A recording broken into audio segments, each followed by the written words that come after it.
ఆదిత్య ఆనంది విషయంలో జీవన చేసిన కుట్రని తెలుసుకొని షాక్ అయిన సునంద, జీవన చంప పగలగొట్టిన చైతు, అసలు ఇదంతా ఎలా జరగబోతుందనేది ఈ వీడియోలో తెలుసుకుందాం.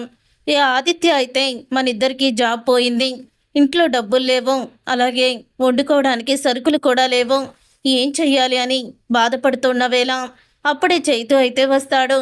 చైతుని చూసి ఆదిత్య చాలా ఆనందపడుతూ ఉండగా, అప్పుడు ఇక ఏంటి నువ్వు ఒక్కడివే వచ్చావా, డాడీ కూడా వచ్చారా అని ఆదిత్య అడుగుతాడు.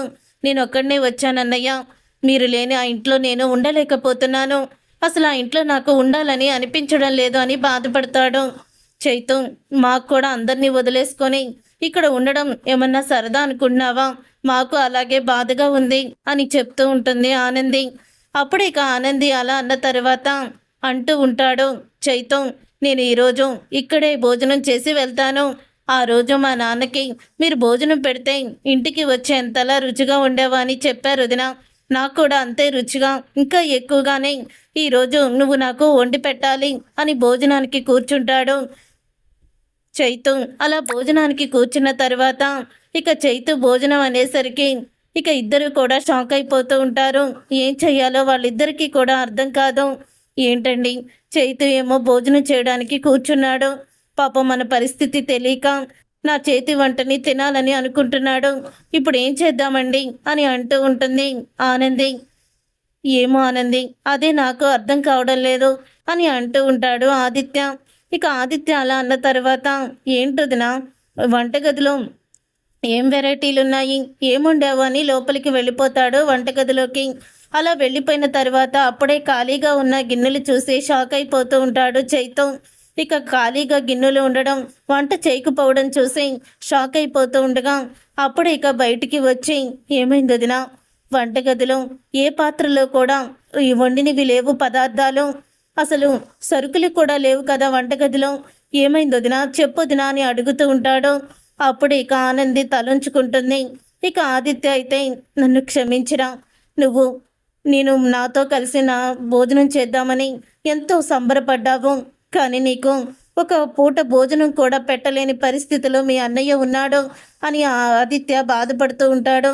అప్పుడే అది విని ఒక్కసారి షాక్ అయిపోతూ ఉంటాడు చైతు. షాక్ అయిపోతూ ఏంటన్నయ్య నువ్వు చెప్పేది, భోజనం లేకపోవడం ఏంటన్నయ్య నీకు అని అడుగుతూ ఉంటాడు బాధపడుతూ. మీ వదినికి నాకు వచ్చిన జాబ్స్ పోయాయిరా, మరి మా జాబులు ఎందుకు తీసేశారో కూడా అర్థం కావడం లేదు, ఎవరో కక్ష కట్టినట్టు మా మీద రివెంజ్ తీర్చుకుంటున్నారేమో అని నాకు భయమేస్తుంది, లేకపోతే చిన్న చిన్న తప్పులకే జాబులో నుంచి ఎందుకు తీసేస్తారు అని అంటూ ఉంటాడు ఆదిత్య. అప్పుడే ఇక చైతు కళ్ళల్లో నీళ్లు తిరుగుతాయి.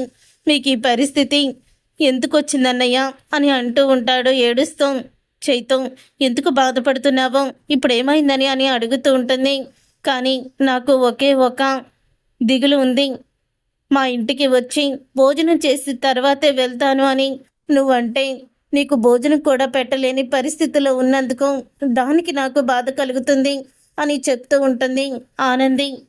నా కొడుకు లాంటి నువ్వు వచ్చి నీ చేతి వంట తినాలమ్మా అని ఒక కొడుకులాగా అడిగావు, నీకు భోజనం కూడా వంట చేసి పెట్టలేని పరిస్థితికి వస్తుందని అనుకోలేదు, ఎవరో కావాలని మేము ఎదగకూడదని మా ఎదుగుదలని చూడలేక ఇలా చేస్తున్నారేమో అని అనుమానంగా ఉంది అని అంటూ ఉంటుంది.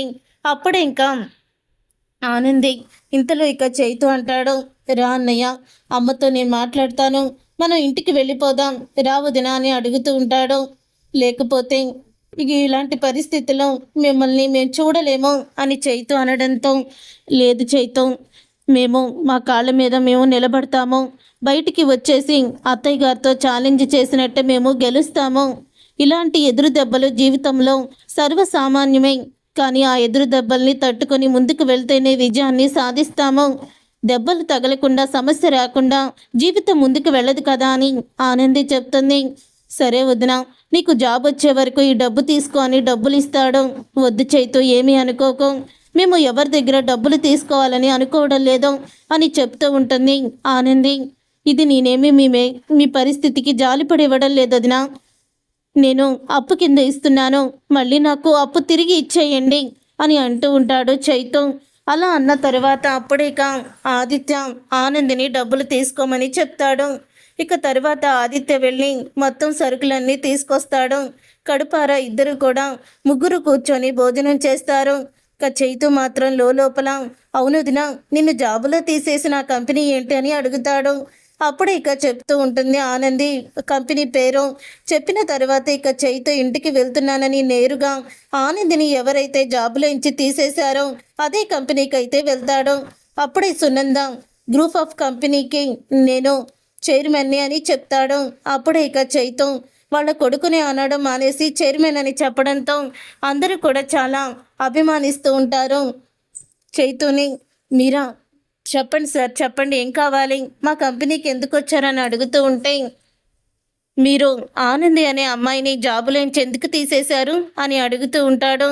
అది సార్, ఆ అమ్మాయి ఫస్ట్ రోజే తను లీవ్లో ఉంది, లీవ్ పెట్టేసింది, అందుకే తీసేసాము. ఫస్ట్ రోజు ఇలా చేస్తే మిగతా రోజులు తను ఏం జాబ్ చేస్తుందా అని అంటూ ఉంటే మీరు అది కాదు కారణం, తను తన హస్బెండ్కి యాక్సిడెంట్ అయిందని వెళ్ళింది, మీరు వేరొకరు ఎవరో ఏదో చెప్తే చేస్తున్నారు, ఎవరు వాళ్ళు మీ చేతి ఇదంతా చేయించేవాళ్ళు అని అడుగుతూ ఉంటాడు.